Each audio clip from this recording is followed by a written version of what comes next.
بسم اللہ الرحمن الرحیم۔ دوستو، آج کی اس ویڈیو میں ہم آپ کو حضور صلی اللہ علیہ وسلم کی بچپن اور جوانی کے کچھ واقعات سنائیں گے۔ حضور صلی اللہ علیہ وسلم جب 7 برس کے ہو گئے تو حضور صلی اللہ علیہ وسلم کی ایک آنکھ دکھنے لگی، تو آپ صلی اللہ علیہ وسلم کے دادا عبدالمطلب نے بہت علاج کروایا، لیکن وہ آنکھ ٹھیک نہیں ہوئی۔ دادا عبدالمطلب بہت پریشان تھے کہ اتنا علاج کرایا گیا، ابھی آنکھیں ٹھیک نہیں ہو رہی ہے، اب اس کے بعد کیا کیا جائے؟ وہ بہت پریشان تھے اور بیٹھ کر سوچ رہے تھے کہ اب کیا کیا جائے۔ تو ایک شخص آیا، بولا کہ آپ بالکل پریشان نہ ہوں، مکہ کے قریب ایک بازار ہے جس کا نام عکاظہ ہے، اور وہاں پر ایک بہت بڑا حکیم ہے اور جو بہت اچھا علاج کرتا ہے، وہ دوا بھی دے گا اور آپ کے پوتے پر دعا پڑھ کر بھی دم کر دے گا۔ آپ اپنے پوتے کو وہاں لے کر جائیں، شاید وہاں سے ان کو بہت آرام مل جائے۔ یہ باتیں سن کر عبدالمطلب بہت خوش ہوئے اور حضور صلی اللہ علیہ وسلم کو وہاں پر لے کر گئے۔ جب اس راہب کے پاس عبدالمطلب اپنے پوتے کو لے کر پہنچے تو اس کا گھر بند پایا۔ وہاں اسے گھر میں آواز دی تو لوگوں نے کہا کہ یہ گھر بند ہے، اب 1 سال کے بعد ہی کھلے گا۔ یہ سن کر دادا عبدالمطلب بہت مایوس ہوئے، اداس ہوئے کہ اب کیا ہوگا۔ لیکن اچانک اس وقت اسے راہب کی عبادت خانہ میں اچانک سے زلزلہ آ گیا۔ قریب تھا کہ عبادت خانہ گر جائے اور راہب اسی میں دب کر مر جائے۔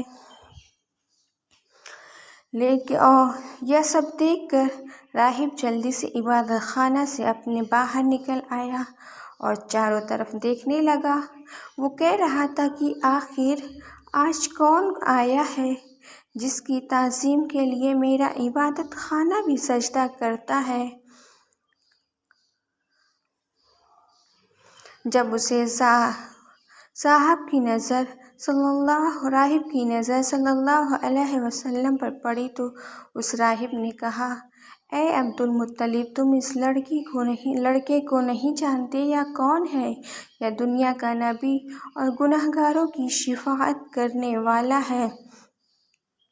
اگر اس وقت میں اپنے عبادت خانہ سے باہر نہیں آتا تو میں اسی میں دب کر مر جاتا۔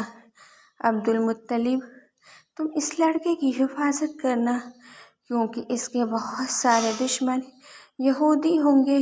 تو عبدالمطلب نے کہا، سنا ہے کہ اے راہب، تم بہت اچھا علاج کرتے ہو، میرے اس بچے کی آنکھ بہت دکھتی ہے، تم اس کا علاج کر دو۔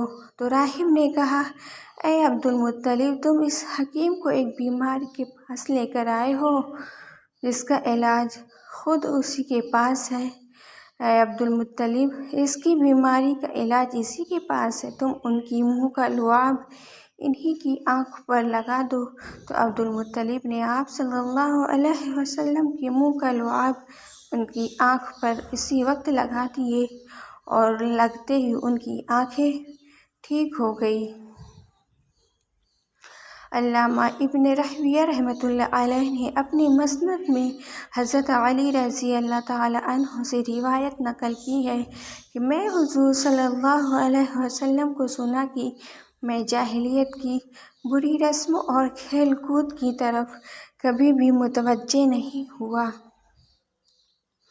سوائے 2 راتوں کے، اور ان 2 راتوں میں اللہ تعالیٰ نے مجھے سلا دیا۔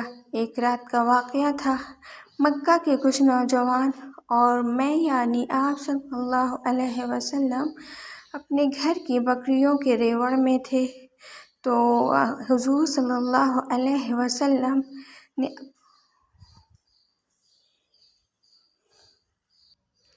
نے اپنے ساتھی سے کہا کہ ذرا میری بکریوں کی نگرانی رکھنا تاکہ میں مکہ جا کر نوجوانوں کا کھیل دیکھوں۔ اس نے کہا، اچھا ٹھیک ہے۔ پھر میں آبادی کی طرف آیا اور پہلے ہی گھر میں گانے کی آواز سنی۔ پوچھا یہ آواز کیسی ہے؟ کسی نے بتایا کہ شادی کا سلسلہ ہے۔ میں گانا سننے کے لیے بیٹھ گیا اور پھر اللہ نے میرے کانوں کو ایسا تھپتھپایا کہ میں سو گیا، یہاں تک کہ دوسرے روز سورج نکلنے پر اس کی دھوپ نے مجھے بیدار کر دیا، اور پھر میں اٹھ کر اپنے ساتھی کے پاس گیا تو اس نے پوچھا اتنے لمبے وقت تک آپ وہاں کیا کرتے رہے؟ تو میں نے اس کو پورے آپ بیتی سنائی۔ دوسری رات پھر میں اپنے ساتھی سے کہا کہ میری بکریوں کا خیال رکھنا تاکہ میں جا کر کچھ کھیل دیکھوں۔ اس نے اقرار کیا اور میں مکہ شہر کی طرف روانہ ہو گیا۔ یہاں آ کر میں گانے کی ویسی ہی آواز سنی جیسے میں نے کل سنی تھی۔ میں نے دیکھنے کے لیے بیٹھ گیا، لیکن پھر قدرت نے میرے کانوں کو ایسا تھپتھپایا کہ میں سو گیا،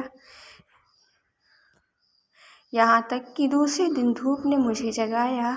پھر میں لوٹ کر اپنے ساتھی کے پاس آیا۔ اس نے پوچھا کہ آپ نے کیا دیکھا؟ میں نے کہا کہ کچھ بھی نہیں، اور اس نے ساری صورتحال بتائی۔ اس کے بعد میں نہ کبھی ایسا ارادہ کیا اور نہ ہی مجھے کوئی شوق ہوا، یہاں تک کہ اللہ نے مجھے نبی بنا دیا۔ زبیر رضی اللہ تعالیٰ عنہ سے روایت ہے کہ جب کعبہ کی تعمیر ہو رہی تھی تو حضور صلی اللہ علیہ وسلم اور حضرت عباس رضی اللہ تعالیٰ عنہ پتھر اٹھا کر لانے لگے۔ اسی وقت حضور صلی اللہ علیہ وسلم بہت چھوٹے تھے۔ آپ کے چاچا حضرت عباس رضی اللہ تعالیٰ عنہ نے آپ سے کہا کہ محمد اپنا تہبند اتار کر کندھوں پر رکھ لو تاکہ تمہارے کندھے پتھر سے زخمی نہ ہوں۔ آپ صلی اللہ علیہ وسلم نے اپنا تہبند اتار کر کندھوں پر جیسے ہی رکھا تو آپ صلی اللہ علیہ وسلم بے ہوش ہو کر زمین پر گر گئے اور آنکھیں آسمان میں لگ گئی۔ پھر آپ صلی اللہ علیہ وسلم اٹھے اور فرمانے لگے کہ میرا تہبند لاؤ، اور فوراً آپ صلی اللہ علیہ وسلم نے تہبند باندھ لیا۔ حضرت عباس رضی اللہ تعالیٰ عنہ فرماتے ہیں کہ جب اچانک میں نے اپنے چھوٹے بھتیجے کو بے ہوش ہو کر گرتے دیکھا تو جلدی سے دوڑتا ہوا آیا تو کیا دیکھتا ہوں، آپ صلی اللہ علیہ وسلم کی نگاہ آسمان میں لگی ہے۔ میں نے کہا بھتیجے تمہاری حالت کیا ہے؟ تو آپ صلی اللہ علیہ وسلم نے فرمایا کہ میرے چاچا جان، جیسے میں نے اپنا تہبند اتارا تو اچانک مجھے پورے آسمان میں ایک عجیب سی مخلوق نظر آئی۔ اس نے مجھ سے کہا اے محمد اپنا تہبند باندھ دو۔ اے میرے چچا جان، وہ اتنا بڑا تھا کہ اسے دیکھ کر میں بے ہوش ہو گیا۔ پھر اس کے بعد آپ صلی اللہ علیہ وسلم کبھی بھی برہنہ نہیں ہوئے۔ حضرت عباس رضی اللہ تعالیٰ عنہ کہتے ہیں کہ میں آپ کی بات نوٹ کر لی کہ اس کے بعد آپ کبھی برہنہ نہیں ہوئے، یہاں تک کہ اللہ نے آپ کو رسول بنا دیا۔ فرینڈس، ویڈیو پسند آئے تو لائک کریں، زیادہ سے زیادہ شیئر کریں اور میرے چینل کو سبسکرائب کریں۔ اللہ حافظ۔